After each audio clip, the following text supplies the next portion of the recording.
तर व्याभिचाराला मान्यता देऊ नका म्हणणाऱ्यांचाच भाजपाला आता पाठिंबा आहे असं अंजली दमानिया यांनी म्हटलंय।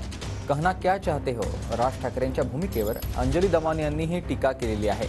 एकीकडे बेरोजगारीचा मुद्दा मांडून दुसरीकडे पाठिंबा कसा असा सवाल देखील अंजली दमानिया यांनी केलाय।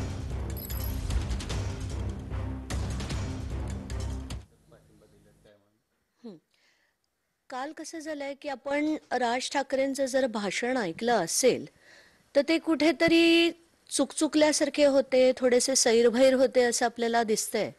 कारण त्यांना काय म्हणायचं होतं हेच मुळात कळेना।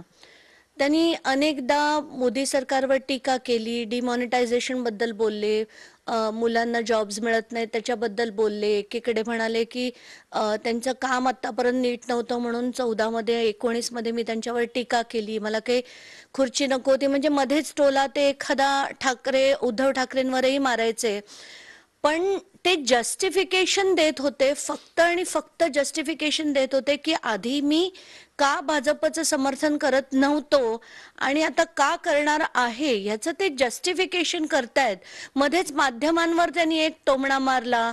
तर कुठेतरी असं वाटत होतं की एरवी जसे राज ठाकरे बोलतात तसं कालचं भाषण नव्हतं। कालच्या भाषणात त्यांच्या जो एलिमेंट एक डॅश ऑफ कॉमेडी असते तेही नव्हती।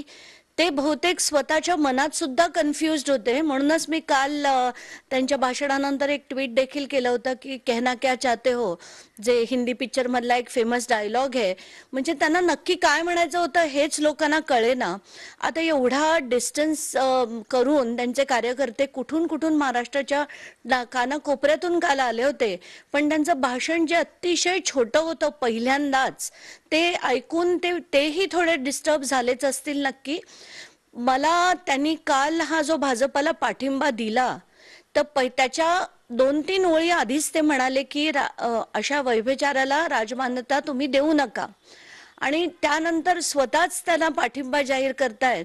तर कुठेतरी मला हे सगळं आणि तो पण बिनशर्त पाठिंबा त्यांनी जो दिला त्याच्यावरनं असं वाटतंय की पुन्हा यांच्या मागे सुद्धा ईडीचं चक्र होतं म्हणून यांनी तो बिनशर्त पाठिंबा दिला का असा प्रश्न देखील मनात येतो। कारण काहीच कारण नाहीये, तुम्हाला लोकसभेची खुर्ची नाही, तुम्हाला राज्यसभा नाही, तुम्हाला काहीच नाही आणि तुम्ही म्हणता बिनशर्त मी पाठिंबा देतोय। इतकं काही लोककल्याण करणारे राजकारणी कोणी उरलेले नाहीयेत।